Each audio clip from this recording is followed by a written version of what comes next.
satu hari itu ada 681, jadi hampir 700 orang yang jadi kasus aktif COVID.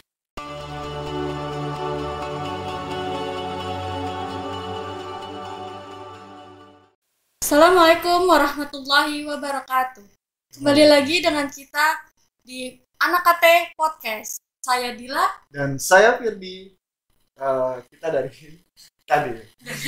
tadi sudah ingin mulai acara podcast kita kan gitu kira-kira.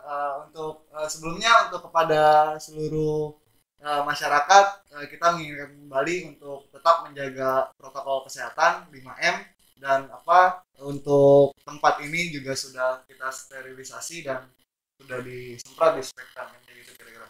Nah mungkin teman-teman penonton semua pada penasaran nih Dil, siapa sih pembicara kita ya atau yang bakal kita tanya-tanya ya hari ini ya. Nah ini kita episode berapa tuh ya? Wah udah banyak udah banyak kali ya. Ya kali. Kalau dari kemarin-kemarin kita kedatangan narasumber yang ganteng-ganteng. Ganteng semua. Kalau sekarang gimana? Wah, cantik banget. Cantik ya? Masih muda. Pinter lagi. Anjir banget deh. Siapa tuh dia namanya? Dr. Anissa. Halo. Dokter. Nah, ini kita sudah kedatangan tamu yang sangat istimewa ya. Ini peran penting banget nih di pandemi saat ini. Peran penting sekali ya. Apalagi di lingkungan Cempaka Putih Barat. Sehat dah. Ya. Alhamdulillah, terima kasih ya teman-teman dari Karang Taruna CPB ini yang udah ngadain acara keren podcast Anak KT dan saya dikasih kesempatan untuk bicara di sini. Jauh Dok rumah? Oh enggak, di Cempaka Putih juga. Cempaka Putih juga. Jauh juga. Kirain jauh deh. Enggak ya. Ya sama kita juga ada masih Cempaka Putih juga ya. Kita masih tetangga. Cuma beda gang. Beda gang doang ya. Mungkin itulah kita ya sudah tamu yang sangat keren dan istimewa sekali hari ini dan mungkin kita bakal sedikit bertanya Bu ya beberapa tentang pertanyaan khususnya untuk di sekitaran Puskesmas Kelurahan Cempaka Putih Barat ya gitu ya kira-kira ya. Nah ini mungkin ada pertanyaan yang pertama Bu ya saya dan kawan-kawan semua ingin bertanya ya gitu ya. Ibu kan menjabat sebagai kepala Puskesmas Kelurahan Cempaka Putih Barat. Nah itu menjabatnya itu udah sejak berapa lama? Kira-kira berapa lama nih? Apa ya? Jadi baru fresh from the oven. Saya baru pindah ke Cempaka Putih Barat ini per bulan Juni. 1 Juni 2021. Berarti 2 bulan ya Dok? Iya, ini baru jalan 2,5 bulan untuk di sini. Sebelumnya di mana? Sebelumnya saya di Puskesmas Kecamatan Cempaka Putih. Oh. Sebelumnya lagi di rumah sakit. Berarti emang udah di lingkungan Cempaka Putih ya? Iya, itu per 2019 nih di Cempaka Putih. Gitu deh. Iya, nah ini apa namanya? Kan kalau namanya Puskesmas kan banyak tuh dari anak kecil, remaja, lansia gitu. Pasti kan banyak poli-polinya atau ya kan kita harus kemananya. Kalau di Puskesmas Kelurahan Cempaka Putih Barat itu ada poli apa aja ya Dok? Oke, jadi kalau di Puskesmas Kelurahan Cempaka Putih Barat itu pelayanannya dari bayi dari baru lahir sampai lansia. Jadi ada poli bayi yang baru lahir itu namanya MTBM, kemudian ada lagi untuk bayi-bayi yang di bawah 5 tahun nanti itu namanya ada poli MTBS, kemudian ada buat pelayanan remaja, pelayanan kesehatan peduli remaja atau PKPR, kemudian poli umum itu buat yang seusia kita ya, pokoknya dari umurnya 5 tahun sampai 59 tahun, sama nanti kalau udah dari 60 itu poli lansia, itu semuanya ada pelayanan itu. Kemudian ada pelayanan gigi juga ya, sama ada pelayanan gizi, jadi kalau misalnya mau ada konsultasi gizi itu kalau ada yang berat badannya berlebih atau justru anak-anak yang gizinya kurang atau gizinya buruk, nah itu tuh bisa tuh konsultasi di situ. Jadi banyak banget ya untuk poli-poli di sana ya. Ibarat puskesmas paling bawah lah ibarat, kadang kan tingkat kelurahan aja udah banyak ya. Banyak banget poli-polinya dan di situ pastinya sangat ini banget ya memberikan manfaat banget untuk yang mungkin kena sakit dan sebagainya ya, itu yang udah juga untuk diklasifikasikan gitu kan. Iya, Gitu kira-kira. betul. Nah itu kalau untuk umum itu sendiri gimana Bu? Apa maksudnya apa aja sih yang di umum itu penyakitnya gitu? Oh, penyakitnya. Mhm. Jadi kalau misalnya penyakit terbanyak itu ada namanya penyakit tidak menular. Itu tuh yang sering nih ketemu darah tinggi ya. Kemudian diabetes, sakit gula gitu. Terus kalau penyakit menular memang paling banyak itu ISPA, penyakit menular infeksi saluran pernapasan atas. Tuh. Cuma memang selama pandemi ini untuk pelayanan pasien ISPA lebih diarahkan untuk dilakukan di puskesmas kecamatan. Tujuannya apa? Biar bisa langsung dilakukan pemeriksaan swab. Kemudian juga untuk laboratorium, memang kalau di puskesmas kelurahan itu tidak tersedia. Jadi kalau misalnya pasien membutuhkan pelayanan laboratorium, nanti dirujuk ke puskesmas kecamatan. Kayak gitu sih. Jadi ada juga itunya Bu ya, antara puskesmas kecamatan dan Iya, kelurahan itu ya. memang nanti jadi memang ada irisannya lah gitu. Irisannya ya. Jadi kalau misalnya untuk pelayanan laboratorium, kemudian pelayanan 24 jam, jadi kalau misalnya di luar jam kerja tetap bisa dilayanin, tapi nanti di puskesmas kecamatan. Nah, kalau untuk pelayanan Bu, pelayanan di puskesmas itu sendiri itu di hari apa sampai hari apa sih? Jadi kalau sebelum pandemi itu jadwalnya itu dari Senin sampai Sabtu. Kalau Senin sampai Jumatnya itu dari jam 8, setengah 8 sampai jam 4 sore, atau kalau Jumatnya sampai setengah 5. Nah, kalau hari Sabtunya nanti buka sampai jam 12. Nah, tapi karena kita PPKM, akhirnya ada perubahan jadwal jam kerja kan ya. Jadi pelayanannya itu dari Senin sampai Jumat dari jam setengah 8 sampai jam 15. Setengah 8 sampai jam 15 jam 3 sore ya. Nah, itu untuk informasi juga kepada teman-teman semua ya Dil ya. Untuk kalau jika ada ingin pergi ke puskesmas khususnya Cempaka Putih Barat, ya itulah jam kerjanya ya. Betul. Menyesuaikan ikutin PPKM nih. Iya. Nah, mudah-mudahan PPKM kita cepet selesai. Iya. Nah, ini kan poli-poli aja itu kan banyak ya Dok ya, poli-poli. Nah, jumlah dokter yang ada di puskesmas kelurahan. Oh iya, jadi kalau dokternya itu cuma ada 2 sebenarnya. Dokternya ada 2, perawatnya juga ada 2, bidannya juga ada 2, kemudian ada dokter gigi, kemudian ada perawat gigi, ya, sama ada tenaga ahli gizi, dan juga ada tenaga kesehatan lingkungan. Gitu. Tapi kalau misalnya di puskesmas Cempaka Putih Barat, biasanya juga kita ada dokter-dokter internship yang bisa membantu pelayanan. Maksudnya seperti apa tuh Bu, dokter intensif itu? Jadi kalau dokter internship itu dokter-dokter yang sudah lulus dari pendidikan, tapi istilahnya lagi magang nih, gitu. Jadi nanti dia membantu nih pelayanan. Tapi nggak usah khawatir ya kalau misalnya dilayani sama dokter internship ya, karena memang mereka tuh kan kalau dokter tuh perjalanannya udah panjang nih, lulus preklinik dulu nih 4 tahun, terus abis itu udah koas juga, terus tinggal nanti melakukan apa yang disebut sama magang atau internship, biasanya 1,5 tahun. Nah, nanti juga pelayanan yang dilakukan sama dokter internship itu semua udah di bawah supervisi dari saya misalnya sebagai kepala puskesmas, juga teman-teman dokter yang ada di puskesmas. Jadi tetap ini ya Dok ya, tetap aman lah ya walaupun magangnya. Jadi untuk masyarakat tidak jangan takut Dil. Iya, justru ngebantu banget loh teman-teman dokter internship itu. Mereka dengan pengetahuannya yang sudah cukup, apalagi di saat pandemi seperti ini, dia ikut membantu pelayanan, membantu teman-teman yang mengalami COVID juga, membantu mencari rujukan, membantu memantau ke rumah. Nah, untuk kita ngomongin biaya nih. Gitu. Nah, puskesmas sendiri itu kalau untuk warga Cempaka Putih Barat itu sendiri bayar atau enggak ya Dok? Jadi kalau pelayanan puskesmas itu sudah diatur tuh di Pergub tentang pembiayaannya. Secara umum sih kalau misalnya pakai BPJS itu gratis, semuanya gratis, mau periksa termasuk pemeriksaan lab itu semuanya gratis. Tapi kalau misalnya dia tidak menggunakan BPJS, jadi dia sebagai pasien umum nanti baru tuh terkena biaya. Kurang lebih untuk pemeriksaannya sekitar 10.000 sampai 15.000 tergantung polinya apa. Sama pemeriksaan laboratorium juga nanti mengikuti Pergub nomor 1480 kalau nggak salah ya, itu udah ada Pergubnya. Jadi udah kalau pakai BPJS itu udah langsung gratis. ya. Kalau pesan saya mah kalau udah KTP-nya Jakarta ya, itu mah insya Allah udah ada KJS-nya ya, kartu Jakarta Sehatnya. Nah ini pesan saya nih penting banget. Kalau bisa jangan nunggu sakit dulu. Jadi nunggu sakit dulu baru nyari nih berkasnya. Baru nyari KTP kakak gitu. Mumpung lagi sehat, sok atau diurusin, dicek BPJS-nya aktif atau enggak. Kalau misalnya sebelumnya dibayarin sama kantor nih BPJS-nya, kemudian ada pemutusan hubungan kerja, terus mau beralih ke BPJS yang dibayari oleh pemerintah, itu kan bisa. Nanti bisa dibantu di puskesmas kayak gitu.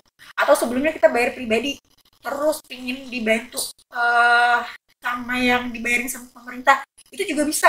Nanti langsung aja datang ke puskesmas, nanti dibantu sama teman-teman di loket seperti itu. Jangan nunggu sakit ya. Sekali lagi kalau nunggu sakit itu langsung nyari rumah sakit, pas dicek waduh ini enggak lama juga betul. Mungkin itu salah satu juga Dok ya, mungkin kayak misalkan ada pasien yang kelamaan nunggu itu karena juga mereka juga nyari berkas ya gitu ya, bukan dari pelayanan puskesmas itu sendiri ya gitu ya. Mungkin karena kesalahan juga, mungkin sebagai manusia kan salah kan gitu kan. Iya itu kasihan loh kalau misalnya kayak kita ketemu nih pasien terus kondisinya berat, itu kan kita cepet-cepet cariin rujukan, ternyata BPJS-nya nggak aktif, kayak gitu yang memperlambat penanganan. Iya betul, karena kan mengaktifkan BPJS juga butuh waktu ya, jadi itu waktunya berapa lama? Jadi beda-beda nih. Kalau misalnya BPJS yang dibayarin sama pemerintah, justru yang dibayarin sama Pemda DKI itu cepat, bisa 1 kali 24 jam udah aktif. Tapi kalau misalnya ternyata dia bayarnya pribadi, terus ada tunggakan, nah itu tunggakan harus diselesaikan dulu gitu. Nah nanti tergantung BPJS-nya tuh bisa aktifnya kapan ya, dia juga nunggu udah nyelesain tunggakannya atau belum, nah gitu. Jadi jangan sampai kalau misalnya ternyata ada di antara warga kita atau teman-teman yang mengalami pemutusan hubungan kerja atau sebelumnya membayar secara pribadi, kemudian kan di saat pandemi ini kan berat ya kondisi kayak ekonomi masyarakat. Kalau misalnya mau dialihkan, cepet-cepet dialihkan aja, jangan sampai kita lupa bayar terus nanti sakit baru kita ini tahu ya. Ada tunggakannya tuh lumayan karena terakumulasinya per apa? 1 kakak. Kalau misalnya ada 5 orang, sebelumnya dia kelas 1 misalnya 80.000 ya, terus dikali 5 udah berapa tuh kayak gitu. Terus udah banyak juga dia. Itu juga harus berhati-hati dan harus selalu mengecek kesehatan kita kan, karena juga kesehatan nomor 1 untuk diri kita sendiri kan gitu kan. Pinter-pinter kita buat jaga kesehatan kita jaga sendiri, kesehatan apalagi juga. di saat pandemi kayak gini ya Dok ya. Kalau udah punya BPJS atau kalau udah punya KTP DKI, insya Allah aman. Cuma itu tinggal tertib administrasinya aja, jangan lupa.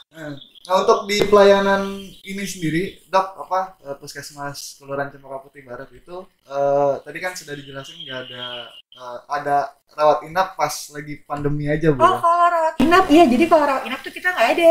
Iya. Kalau rawat inap itu adanya di puskesmas kecamatan dan hanya untuk ibu yang melahirkan. Gitu. Kalau untuk khusus di kelurahan itu nggak ada Bu ya? Nggak ada. Kalau tadi yang disebutin pas pandemi itu karena terpaksa. Terpaksa. Iya, pas lagi rumah sakit penuh. Itu kalau ada pasien lagi gawat udah masuk ke IGD puskesmas, karena nungguin rumah sakit yang kosong, akhirnya dia menginap di puskesmas. Jadi kita kayak rawat inap juga, jadi kayak rumah sakit. Kalau pas kasus kemarin lagi tinggi ya, di bulan Juni ke Juli ya. Oh itu lagi tinggi-tingginya baru pas ini Bu ya, ada. Ya kalau sekarang ini Nggak, secara normal sih kita tidak ada pelayanan rawat inap kecuali bagi ibu hamil yang melahirkan ya, dan itu dilayani di puskesmas kecamatan gitu. Nah kan kalau bulan Juni Juli itu kan lagi tinggi-tingginya nih ya Dok. Nah itu tuh di puskesmas sendiri itu ada kekurangan alkes gak sih Dok? Entah misalkan masker atau apa gitu. Kalau masker alhamdulillah cukup, APD alhamdulillah cukup. Jadi kalau di kasus puncak yang kedua ini itu memang kejar-kejarannya sama oksigen. Yang kita ngalamin oksigen habis itu beneran sampai kalau oksigen udah kritis itu tim alkes itu nyari oksigen ke pucuk-pucuk dunia, mau sampai ke BSD itu dicari gitu ya, mau ke pokoknya ujung mana lagi ada info ada oksigen, supplier oksigen, ya udah ke sana. Karena pernah ngalamin sampai suppliernya juga habis gitu. Jadi kalau pas yang puncak kedua ini kita ngalamin yang oksigen kekurangan, sampai karena banyak kasus kematian di rumah ya. Banyak kan? Iya, itu tuh yang ngalamin kita tuh sampai harus Itu sedia karena- kain kafan Itu karena insoman atau karena apa Bu? karena memang Nggak mengecek. terkonfirmasi ada yang Tidak. memang terkonfirmasi COVID atau dia suspek COVID atau dia probable COVID. Jadi selama memenuhi persyaratan harus dimakamkan secara COVID kan proses pemulasarannya dilakukan oleh tenaga puskesmas dibantu sama teman-teman kelurahan juga. Ini saya terima kasih banget ya sama teman-teman PPSU. Wah itu kalau nggak dibantu udah Udah tepar ya, udah Ya, capek. Bikin itu. Nah, itu kita sampai harus nyetok kain kafan dan sampai ngerasain kain kafan itu susah dicari itu beneran. Wah kemarin tuh segitunya. Nah. Jangan terjadi lagi. Nah, dari tadi kan kita bahas mengenai COVID, Bu. Ini kan gitu dari sejak tadi kan kita bicara tentang COVID juga apa dan negara ini kan sudah juga lama ya Bu ya untuk permasalahan dari COVID itu ya Bu. Nah, ini untuk puskesmas kelurahan Cempaka Putih Barat itu sendiri Dok, gimana cara penanggulangannya gitu untuk COVID ini? Jadi kalau fasilitas kesehatan itu kan punya tugas yang tadi tuh 3T tuh. Jadi kita punya tugas melakukan tracing ya.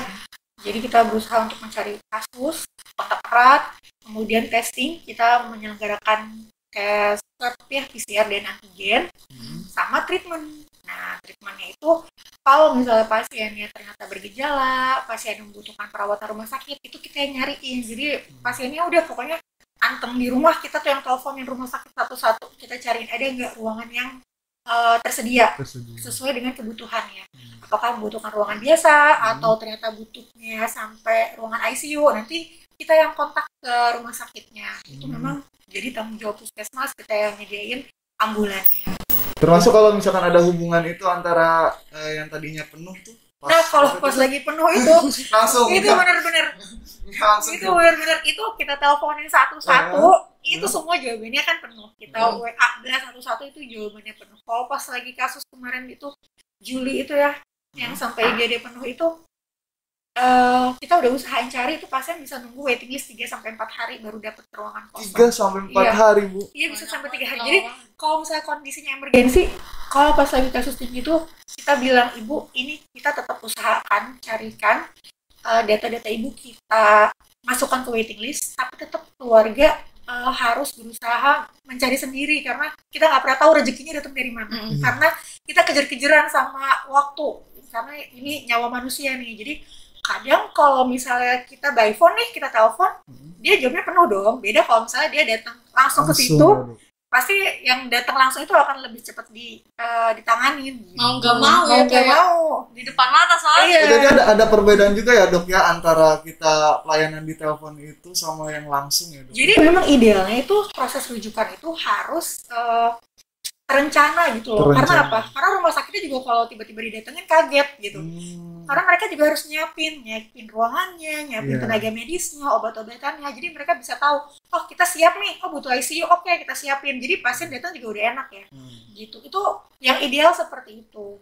Nah, kalau misalnya jumlah kasusnya kayak sekarang ini sudah melandai, kita bisa menyelenggarakan proses rujukan yang ideal seperti itu. Jadi pasien tuh nggak kasihan gitu loh, nggak ketolak-tolak kan kasihan ya. Kalau misalnya nyari sendiri, itu pasien ada yang sampai 15 rumah sakit loh pasien kita. Apalagi kalau nunggu lama Bu. Iya, apalagi kalau udah masuk rumah sakit jadi nunggu lama. Itu yang kita hindari. Makanya kenapa kita cariin, kita hubungi by WA, kita hubungi by phone ke rumah sakitnya tersedia nggak seperti itu. Cuma kalau pas yang bulan Juli itu yang kayak gitu tuh benar-benar deh. Nah kan bulan Juni dan Juli kan lagi meningkat-meningkatnya nih Dok. Nah untuk wilayah Cempaka Putih Barat sendiri nih tingkat yang kenaikan yang paling tinggi drastis tuh berapa dalam sehari? Buat gambaran ya, Iya. kasus kita hari ini itu ada 41 kasus aktif. Nah kita tuh paling tinggi itu tanggal 15 Juli itu ada 681.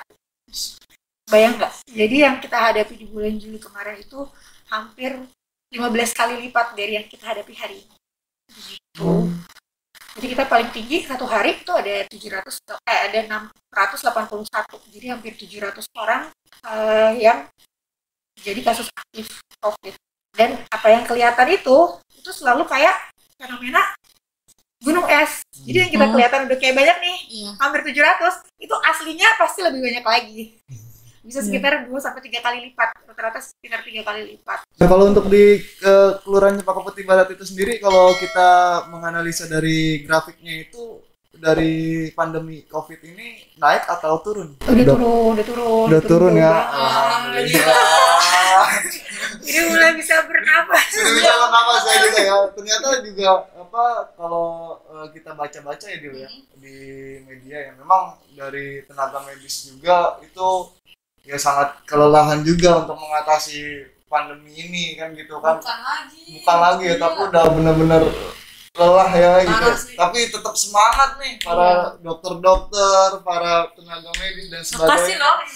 Makasih banget ya kita ucapin juga ya kepada seluruh tenaga medis dan dokter-dokter, khususnya Bu Dokter Anissa sendiri. Sama-sama dengan senang hati semua. Kita tuh gak akan bisa sampai hari ini kalau nggak karena bantuan teman-teman semua. Betul. Kita kan di puskesmas ngerjain 3T, tapi tetap yang utama yang ada di rumah kerjain 5M-nya. 5M. Apa aja? Dia 5M dia. Udah kayak izin. Memakai masker. Memakai masker. Menjaga jarak. Menjaga jarak. Mencuci tangan. Mencuci tangan. Lalu Mengurangi mobilitas. Terus Satu lagi. Kan kita berdua. Mana sih? bisa aja nih gila. Satu lagi apa nih? Satu lagi menjaga mengurangi kerumunan, menghindari kerumunan. Kita Lulus. lulus dong. Dia tinggal diamalkan aja ya. Ya, Kalau sekarang nambah lagi jadi 6M tuh. Oh, Apa tuh, gitu. Dok? Yang satu lagi tuh tambahannya adalah menghindari makan bersama. Karena kita jebakannya gitu kan, ini udah bener-bener nih, udah bagus pada pakai masker. Ketemu temen SMA, ngebaso dulu. Udah deh ngobrol, lepas masker gitu. Itu yang sulit ya. Hati-hati jebakan berikutnya. Kalau si makan bareng ini. Tuh, apalagi kalau di kantor juga kadang ya, saat-saat istirahat gitu. Nah, itu tuh harus menghindari rasa nggak enakan gitu. Karena sebenarnya kita menjaga diri dan menjaga orang lain. Karena kita nggak pernah tahu jangan kita OTG. Saling jaga kayak kita kan saling jaga kan. Jaga jarak ya. Jaga jarak dong. Jangan jaga yang lain. Nah, ini menarik juga Dok, sebetulnya Dok, mengenai pandemi ini kan. Nah, itu kan dari virus COVID-19 kan menyebar kan ke dalam tubuh. Nah, itu kan secara dari kita lihat di media dan sebagainya kan dari vaksin kan, nah gitu. Nah, itu untuk di daerah khusus Puskesmas Kelurahan Cempaka Putih Barat itu ada vaksinasinya nggak sih? Oh iya, kita menyelenggarakan vaksinasi setiap hari, ada terus pelayanannya, datang ya. Pokoknya kita tuh ya kalau di Jakarta itu udah enak banget dibandingin sama teman kita di daerah. Teman-teman di daerah itu ngantri dari subuh itu bisa nggak dapet kok. Kalau misalnya di Jakarta itu hampir semua puskesmas kelurahan pasti menyelenggarakan kegiatan vaksinasi. Belum di sentra-sentra lainnya. Kita tuh nggak sampai kehabisan stok vaksin. Nah, kalau teman-teman daerah seperti itu. Jadi pesan saya bener-bener deh. Pokoknya ya, warga Jakarta nih yang pada belum vaksin itu wajib. Karena apa? Kalau di sini di Jakarta udah selesai, itu akan disebar ke daerah gitu. Oh, dari khususnya Jakarta dulu Bu ya? Memang kan Jakarta tuh kemarin jadi prioritas karena kan kasus kita paling tinggi, paling merah gitu. Sekarang yang merah-merah udah pada pindah ke luar Jakarta. Nah, pandemi ini gak akan selesai kecuali semuanya terkendali ya. Kan kemarin kita sebelum tinggi banget, sebelum Lebaran, sama kan kondisinya udah bagus nih. Iya, tapi yang meledak di luar Jakarta ya. Orang pulang mudik ke Jakarta, ya udah deh virusnya kesini juga. Jadi kita harus namanya penanganan COVID itu harus merata sih di semuanya. Memang kita sebagai warga Jakarta benar-benar banyak bersyukur ya. Kita mau tes swab gampang di semua puskesmas kecamatan bisa. Kita mau vaksin itu gampang. Ya, coba deh bandingin sama temen kita yang di luar Jakarta, coret dikit deh, Bekasi aja. Ya, yang di Bekasi itu banyak yang ke Jakarta kan datang. Makanya sampai kemarin jadi pertanyaan, kok bisa sih Jakarta vaksinasinya sampai di atas 100% ya? Sampai 102%. Ternyata 40% itu adalah warga yang KTP-nya non DKI tapi bekerja di DKI. Jadi yang udah punya KTP-nya DKI jangan sampai ya disia-siakan, karena mumpung vaksin sekarang masih gratis. Nah itu nama vaksinnya apa sih Bu? Yang ada Jadi puskesmas. di Puskesmas Cempaka Putih ini kita dapat vaksin sesuai ketersediaannya, ada dari Kemenkes dan Dinas Kesehatan. Jadi Dua sekarang itu ya? ada Sinovac, ada AstraZeneca gitu ya. Kalau untuk Moderna sementara masih untuk nakes. Sekarang yang lagi tersedia itu Sinovac untuk anak usia di bawah 17 tahun ya, 12 sampai 17 tahun ya, yang remaja. Kemudian Sinovac itu untuk ibu hamil ya. Kalau misalnya usianya di atas 18 tahun pakainya AstraZeneca.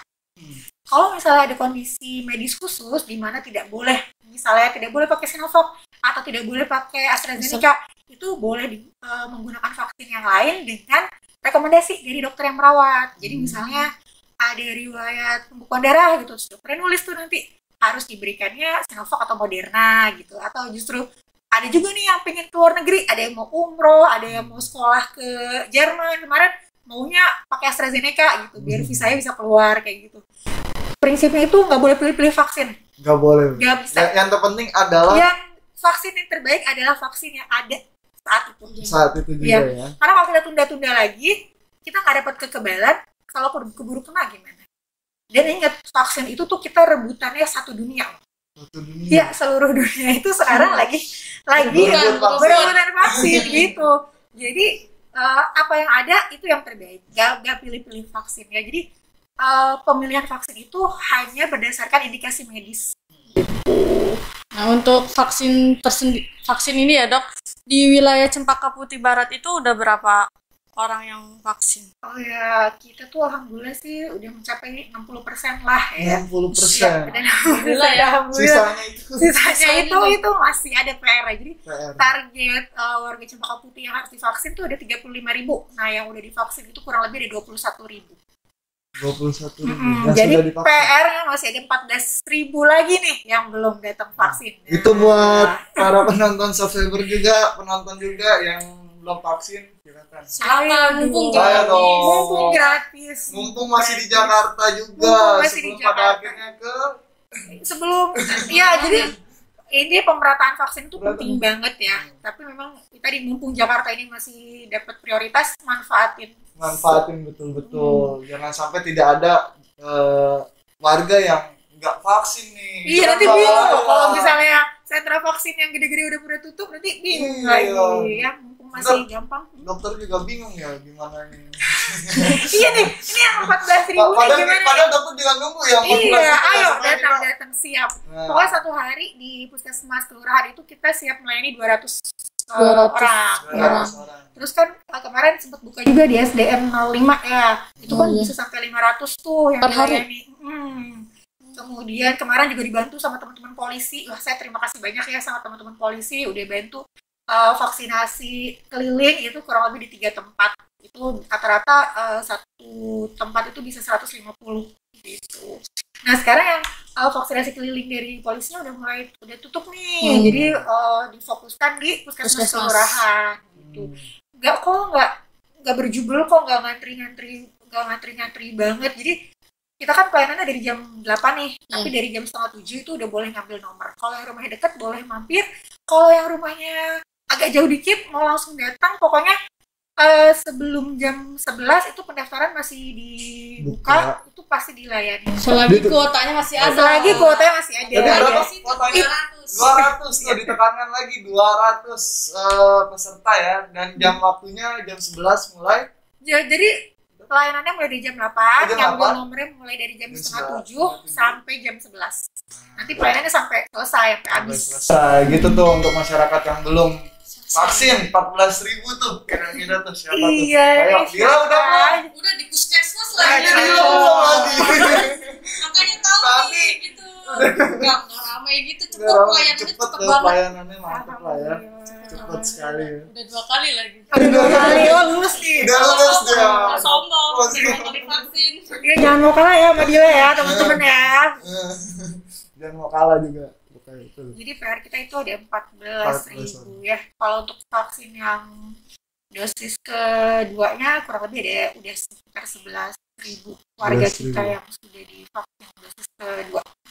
Tapi kesulitan itu apa sih Bu, yang dok yang 14 orang itu? 14.000-nya ya. Nah, ya sih kesulitan ini kita berusaha mendekati ke RW-RW setempat ya. Jadi kalau ke puskesmas mungkin masih dianggap jauh gitu ya, mungkin kesulitan harus naik bajai dulu gitu.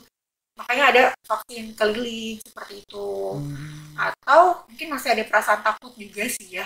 Masih ada Takut. perasaan, aduh nanti kalau divaksin gimana, seperti itu. Sebenarnya nggak perlu takut, karena kalau kita mau vaksin pasti akan di screening dulu, pasti akan dites dulu Iya, ya. betul. Dicek dulu tekanan darahnya, dicek gulanya tinggi atau enggak. Kalau memang ada komorbid, minta rekomendasi dulu dari dokternya. Minta rekomendasi dari dokter gratis, pakai BPJS bisa, akan difasilitasi. Jadi konsultasi Iya. dulu. Jadi nggak langsung datang di Enggak lah. Iya. Ya, pengalaman nih. pengalaman ada prosedur Ada screeningnya. screeningnya itu untuk Terus kayak tadi tuh autoimun, mungkin ada teman-teman yang punya keluarga ada riwayat kemoterapi, ada riwayat kanker gitu ya. Terus kemarin mungkin gagal screening, kan sekarang bisa menggunakan Moderna ya. Nah itu tapi harus ada rekomendasi dulu dari dokter yang merawatnya gitu. Jadi kalau di Jakarta Pusat itu bisa dibantu nanti di Puskesmas Kecamatan Menteng, atau kalau dekat sini di RSCM bisa, di Karolus juga bisa. Kalau di Cempaka Putih sih belum buka, tapi kalau misalnya nanti buka nanti kita kabarin ya. Gitu. jadi ya informasi sudah sangat jelas dari Jelas banget. dokternya, dari segala Pentingnya macam vaksin. pentingnya Sekarang, vaksin ya.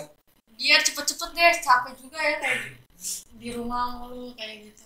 Nah, ada gak sih dok pesan dari Bu Dokter untuk masyarakat sekitar? Buat kita ya, buat ada di sini. Iya. Ya, Apalagi berhubungan sama pandemi ya. Iya. Jadi kita tuh ini lagi maraton, kita kayak lagi perang nih gitu. Jangan mau kalah ya. Jangan capek dulu pakai masker ya. Jaga protokol kesehatannya, jangan capek dulu. Karena apa? Kita udah keren nih, udah pada vaksin ya. Kita udah vaksin, kita udah jaga protokol. Tapi jangan lupa, virusnya itu juga gak diem aja. Virusnya itu bermutasi gitu. Jadi karena kita tidak pernah tahu nanti mutasi virus yang akan muncul berikutnya seperti apa, jadi kita nggak boleh kendor. Jadi pesan saya itu, jangan sampai kendor protokolnya ya, 5M-nya itu sama vaksinasinya. Ingat, target kita itu Desember itu tercapai si herd immunity. Jadi kalau sekarang nih di bulan Agustus kita sudah sampai 60%, nanti di bulan Desember target kita 70% ya, warga yang ada di Cempaka Putih Barat semua sudah tervaksin dan punya kekebalan gitu. Karena ingat kan, dulu kasus itu puncak tinggi tuh bulan apa? Pertama kali case kita tinggi. Ingat nggak Dila? awal Habis. Maret tuh.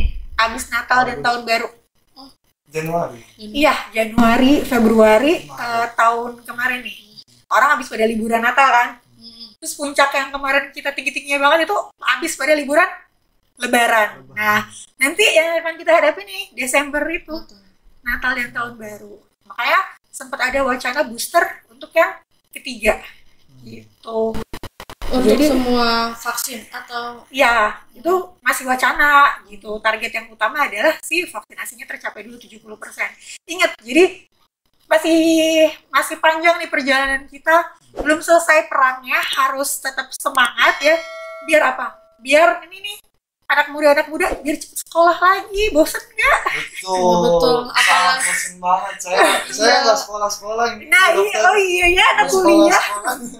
Kuliahnya daring terus ya. Aduh, semoga bisa cepet pertemuan tatap muka ya. Amin juga. Apa kita doakan juga ya Bu Dokter ya untuk seluruh masyarakat juga agar kita terbebas juga dari pandemi Covid ini kan cepat-cepat lah, karena kita juga sudah lelah juga udah semua kan. lelah, Sampai di rumah kerja di mulu. rumah, sekolah di rumah. Sekolah di rumah, Iya. makan di rumah. Yang punya warung jadinya enggak Iya. Iya, pas aduh gimana sih? Biasanya kita aktif banget keluar, sekarang di rumah tuh aneh gitu ya. Iya, Tapi mau gimana? Lalu ini Bu Dokter ada pesan dan kesan untuk dari Bu Dokter selaku tenaga kesehatan untuk Bapak Gubernur atau apa pihak-pihak yang terkait gitu, apa pesan dan kesan? Yang pertama saya ingin sampaikan adalah rasa terima kasih ya untuk Bapak Gubernur dan jajarannya. Kami berterima kasih sekali karena beliau tuh sosok pemimpin yang benar-benar memperhatikan gitu ya bagaimana kerja keras nakes, di mana kerja keras kita itu gak akan ada gunanya loh kalau misalnya tidak disertai dengan kebijakan kesehatan yang baik. Nah, saya sih ngerasa kalau misalnya kebijakan kesehatan di Jakarta ini cukup baik, cukup cepat mengikuti perkembangan dan semuanya itu berdasarkan data. Gitu. Karena apa? Kita nggak akan bisa bikin keputusan dan kebijakan yang baik jika data yang kita punya juga nggak bagus. Gitu. Nah, data yang baik itu dapetnya dari mana? Dari sini, dari kita nih, dari warga-warga yang ada di sini. Gitu. Jadi mungkin suka ada yang lagi ada yang riwayat terpapar atau ada riwayat kontak erat, diteleponin sama petugas puskesmas tuh di tracing. Itu tujuannya adalah untuk mendapatkan data yang valid. Data yang valid itu nanti yang jadi dasar pembuatan kebijakan dari bapak-bapak di atas ya, baik Bapak Gubernur, Bapak Wagub, kemudian Bapak Ibu yang ada di Dinas Kesehatan, seperti itu. Jadi yang pertama saya ingin menyampaikan terima kasih banyak ya kepada jajaran Bapak Gubernur, kemudian wakilnya dan juga yang ada di Dinas Kesehatan DKI Jakarta atas perhatiannya, supportnya, dan juga kebijakan kesehatannya yang memihak kepada kesehatan warga. Karena itu, kalau kita nggak memihak yang di visi pertama adalah kesehatan warga, itu pasti nggak akan tega tuh bikin PPKM. Kalau misalnya yang diutamain ekonomi terus, pasti nggak akan tega PPKM. Tapi kalau misalnya nomor satukan kesehatan, tetap diimbangi dengan kebijakan yang bisa menopang ekonomi, nah akhirnya baru deh bisa berimbang untuk kebijakannya, seperti itu. Hari ini wah parah sih ngomonginnya tuh yang kita nggak tahu luas tentang ya. Puskesmas. Ternyata puskesmas lengkap banget. Lengkap banget. Nah, sekarang kita jangan takut untuk vaksin. Jangan takut untuk vaksin. Jangan takut untuk vaksin dan apa? Jangan takut untuk tes juga. Jangan takut untuk tes swab ya. Jangan takut untuk vaksin, jangan takut untuk swab. Tapi jangan takut protokol. Jaga kesehatan. 6M bukan 5M. Oke, Oke, teman-teman semua, jangan makan bareng sama teman-teman yang lain ya. Makan aja di rumah sendiri masih bisa, atau makan online bareng kan gitu. Iya, atau jaga jarak deh. Jaga jarak ya. Ngadep sana, ngadep sini. Ya. Ya mungkin itu aja Bu Dokter, terima kasih untuk wawasannya. Sekali lagi kepada seluruh masyarakat untuk tetap menjaga protokol kesehatan dan jangan lupa vaksin, dan khususnya untuk di kelurahan ya, warga kelurahan Cempaka Putih Barat yang 14.000 itu. Ayo, mari dikit lagi 70%. Vaksinasi agar kita juga sudah mencapai target gitu kira-kira. Iya, betul. Nah, mungkin itu aja, kurang lebihnya mohon maaf. Jangan lupa like, comment, subscribe, and share di media anak KT. Wassalamualaikum warahmatullahi wabarakatuh.